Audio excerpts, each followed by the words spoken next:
शुरुआत होगी और कोई गुंडा कोई हरामजादा आने वाले समय में ये कोई भी सतलोक आश्रम नहीं चलेगा। सारे सतलोक आश्रम में ताला लगा होगा। किसी माई के लाल की औकात नहीं जो संत रामपाल जी आगे फोटो लगा के कोई आश्रम चला सके। आज भी नहीं लगा सकते फोटो। ये आज भी ये संगत आप लोगों की ताकत को इस्तेमाल करते हैं। इनकी अपनी कोई ताकत नहीं, इसलिए किसी की औकात नहीं कि सारा सतलोक आश्रम धरालाल से लगा के पूरे भारत में एक कोई प्रोग्राम कर लेता।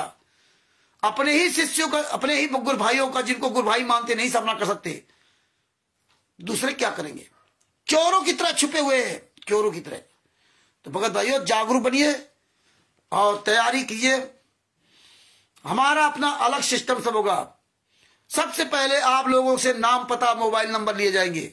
जितने लोग नाम पता मोबाइल नंबर लिखाएंगे उतने ही लोगों की हम वहां परमिशन लेंगे। और एक डेडलाइन होगी 15 दिन या 20 दिन।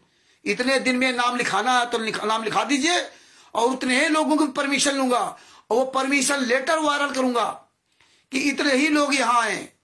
हम ये मैडम आज गुंडों की तरह नहीं करेंगे कि आप लोग ना तो परमिशन लेटर देखते हो ना ही परमिशन लेते हैं। जाओ, मरोगे, कटोगे, मरते हो, कोई फर्क नहीं पड़ता। फेंक दी जाओगे कुत्ते बिल्ली की तरह। कौन बुला रहा? संत रामपाल जी महाराज। कौन कार्यक्रम रहा? क्यों? कौन जिम्मेदारी क्यों नहीं ले रहा? किसको संत रामपाल जी महाराज ने लिखित में अधिकार पत्र दिया? ये ऑडियो वीडियो से मार्ग नहीं चलता।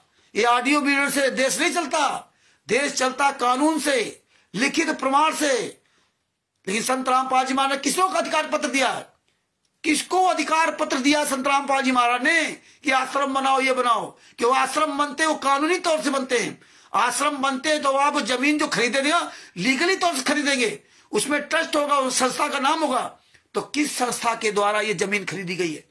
किस संस्था के द्वारा सतलोक आश्रम धराना, बरवाला, धराना और जितने भी कुरुक्षेत्र, बैतूल, ये सब चल रहे, किस संस्था के द्वारा? तो पता ही नहीं। सारी संस्थाएं फर्जी की। तो असली कौन है? पूछो। क्यों तुम्हारे साथ एक गद्दारी कर रहे हैं? क्योंकि तुम स्वयं गद्दार हो। तुम्हें केवल लाभ दिखाई देता, लाभ। अपने बाप का नहीं दिखाई दे रहा कि हमारा बाप कहां है। तो भगत भाइयों, इसलिए आप तैयारी कीजिए और परमात्मा की दया से ज्ञान नंबर शरण का 20वां पुस्तक मंगवाइए। बिहार के सीनियर एडवोकेट शर्मा जी, जिनका मोबाइल नंबर 9931592093 9931592093, ये उनका मोबाइल नंबर है। उनसे पुस्तक मंगवाइए और परमात्मा की दया से आने वाले समय बहुत जल्दी पुस्तक आएगी, संविधान से सतलोक तक का सफर। वो भी पुस्तक परमात्मा दया की साल भर के अंदर या 6 महीने के अंदर आ जाएगी। परमात्मा जब दया करेंगे, कब उस पर काम चल रहा है, उसमें आपको सारे आरटीआई के एविडेंस होंगे। जिस दिन वो पुस्तक आ जाएगी, ये साले और मुंह दिखाने काबिल नहीं बचेंगे। और भी या अपने आप इन आश्रमों में ताला लगा के भाजेंगे। केवल आप 100 लोग तैयार हो जाओ ढंग से बोलने वाले, और लाखों तैयार हो रहे हैं। जिस दिन हम आप लोग जमीन स्तर पर आंदोलन चले ना, देखना इन गद्दारों को सर छुपाने की जगह नहीं मिलेगी। क्वालिट्रो नामदान संचालक को, स्टेट क्वालिट्रो, जो तुम जहर उगल रहे हो ना, ये जहर तुम्हारे ही काम आएगा, तुम्हें मारने के लिए। ये याद रख लेना मेरी बात। ये जहर जितना फैला रहे हो चारों धर्म में, आग मूत रहे हो आग, ये तुम्हारी औकात नहीं है कि तुम किसी धर्म गुरु का सामना कर जाओ। एक छोटा था 30 साल का शिवांश नारायण द्विवेदी, तुम्हारी सबकी ऐसी तैसी कर दी, तुम्हारी सबकी ऐसी तैसी कर दी, तुम सामना नहीं कर सकते उसका। संत रामपाल जी महाराज स्वामी रामदेवानंद जी महाराज के शिष्य थे। उन्होंने सारे धर्मगुरु बुलाया था कि आओ हम यहां बैठ के बात करते हैं। तुम संत रामपाल जी महाराज के शिष्य हो। संत रामपाल जी महाराज ने कभी अपने स्वामी रामदेवानंद जी महाराज को आगे नहीं किया। उन्होंने कहा हम आपका सामना करेंगे, आप आइए। तो तुम सामना करो। संत रामपाल जी महाराज की फोटो क्यों लगाते हो, वीडियो क्यों लगाते? ये नीच काम संत रामपाल जी महाराज ने किया, अपने दम पर बुलाया था, क्योंकि उनके गुरु ने उनको ज्ञान दिया था। अगर तुम्हारे गुरु संत रामपाल जी महाराज ने ज्ञान दिया गया तो तुम सामना करो ना उनका। चारों धर्मगुरुओं का, शंकराचार्यों का सामना करो। क्यों नहीं जाते हो? क्यों नहीं आप डिबेट बुलाते हो? कि तुम्हें पता है कि हम पुस्तकों में गालियां लिख रखी है, हमारे जूते चलेंगे, जूते।